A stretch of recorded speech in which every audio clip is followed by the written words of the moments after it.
On this video I'm going to tell you about my top 5 Scottish islands. Now I haven't visited all the Scottish islands obviously, but I have visited quite a lot of them. So I've compiled a list of my top 5 up to now and the reasons why. So let's start with number 5, which is Barra.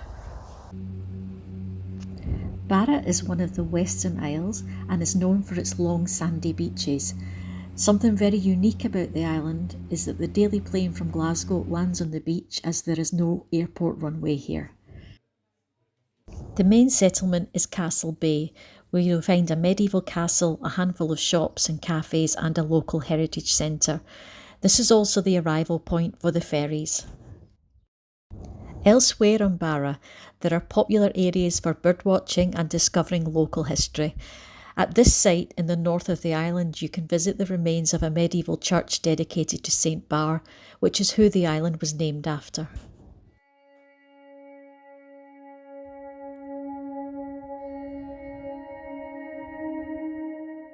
From Castle Bay, you can take the bus over the bridge to the island of Vatersay, where you can see stunning beaches or take a hike to an abandoned village.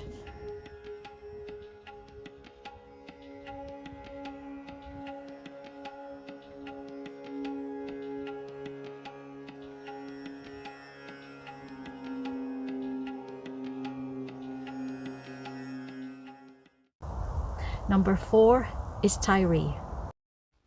Tiree is a small flat island located in the Inner Hebrides. It's known for having a lot of sunshine and wind, and the Gulf Stream keeps the temperatures mild in winter and cool in summer. The island's strong winds and good surfing conditions make it an ideal spot for water sports, especially windsurfing and kite surfing. Tiree even hosts the Tiree Wave Classic, an annual windsurfing competition that draws competitors from around the world. Like Barra, Tiree also has long sandy beaches, some of which can only be reached on foot. The colours here are what you'd expect to see on a tropical island. At only 12 miles long and 3 miles wide, the island is easy to travel around. As there is a slow pace of life here, the only traffic you're likely to encounter is a flock of sheep. There are several interesting archaeological remains, including a broch and several medieval churches. The heritage centres at Scarinish and Heinish also give an insight into island life in the past. One of my favourite activities on Tiree is going on boat trips.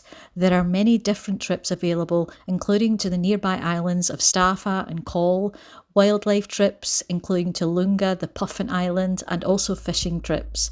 On my last trip, we were lucky to see dolphins swimming near our boat. Island number 3 is Shetland. Shetland is actually a group of islands, and so far I've only visited the main island, known as mainland. Situated between Scotland and Norway, Shetland has a deep Norse heritage, as it was part of Norway for several centuries before becoming part of Scotland in the 15th century. Many place names and traditions in Shetland retain a strong Norse influence. In Shetland in January, they have a festival known as Up Helly Aa, where they celebrate their Viking heritage and burn a Viking longship. And on the 17th of May, they celebrate Norwegian Constitution Day. I have a full video of when I participated in the Norwegian Day parades, and I'll put a link to that in the description. 16 of the Shetland Islands are inhabited, and they are well connected by boat or a small plane. Shetland is known for its rugged coastal cliffs, sea stacks and rocky inlets. The most southern point of mainland is a famous birdwatching location, and you can see puffins here.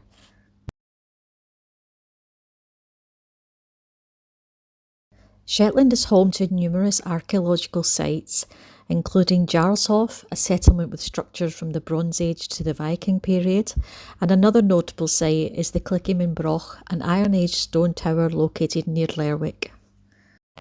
Native to the islands, Shetland ponies are small, hardy horses that have adapted to the harsh climate. These iconic animals can often be seen grazing on hillsides across the islands and are beloved symbols of Shetland.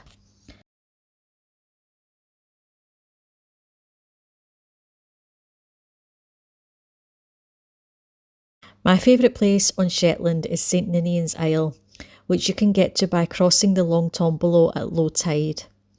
On the island you can see the remains of a medieval chapel, and some 8th century Pictish silver artefacts were found here. These are now on display at the Museum of Scotland in Edinburgh. Island number 2 is Arran. I visited Arran several times, and although there is no airport, there are regular ferries from Ayrshire on the west coast of Scotland, and they only take an hour to get there. Arran is known as Scotland in miniature because of its diverse landscapes, history and culture. It has big mountains in the north and rolling hills in the south, as well as forests, waterfalls, castles and ancient archaeological sites.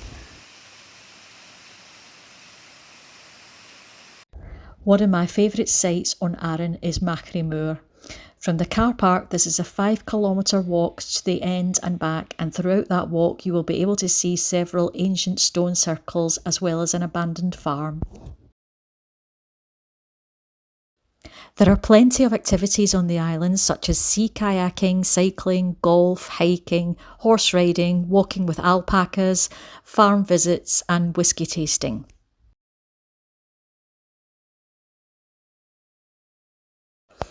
Arran is known as Scotland's foodie island, and here you'll find several good quality restaurants and cafes, and you'll also find a lot of local produce. My favourite of these is the Arran cheese, which comes in several different flavours. I've made a full vlog on my recent trip to Arran, and I'll put the link in the description below.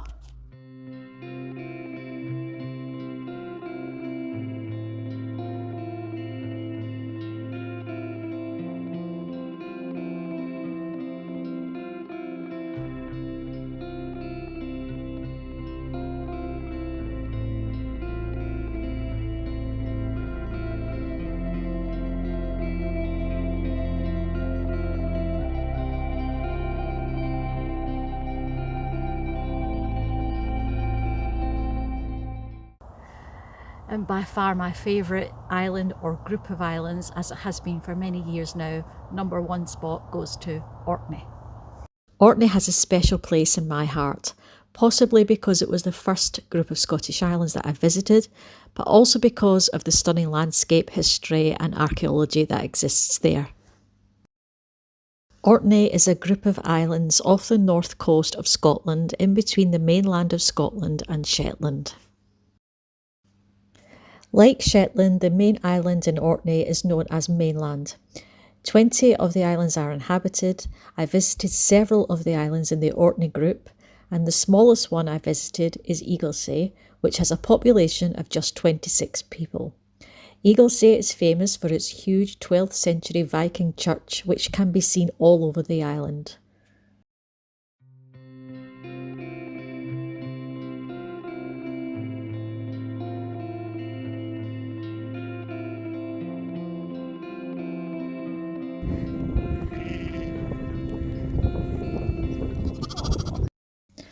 Orkney's main island is full of historic sites, such as the ancient stone circles of Stenness and Ringabroad Gar.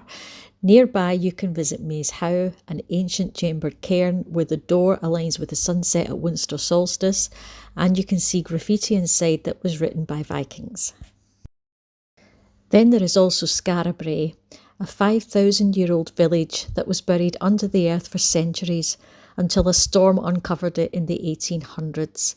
This whole area is a UNESCO site due to the fascinating archaeological landscape. Another small island in the Orkney group that I have visited is Papa Westray. To get here you can take the shortest scheduled flight in the world from the island of Westray.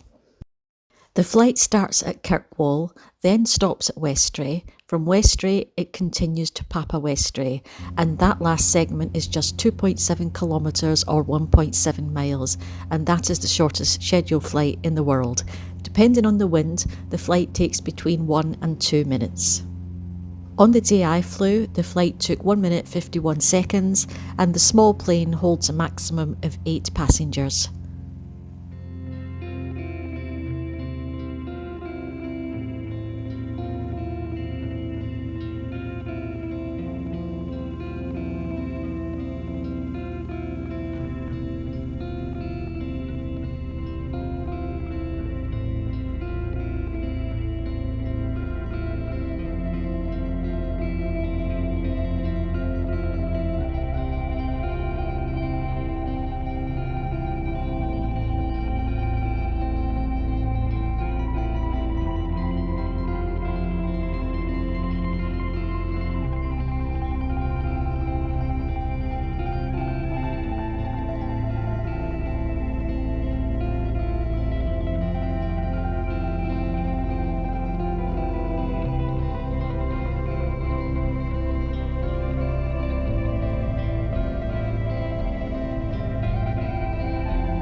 Once on Papa Westray, there is a fascinating ancient site called Nap of Hower.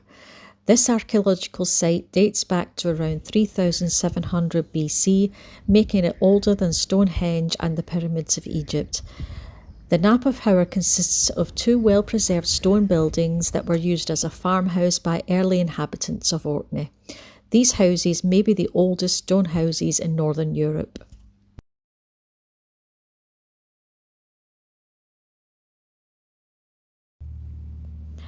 After a few hours on Papa Westray, I took the next flight that went back to Kirkwall.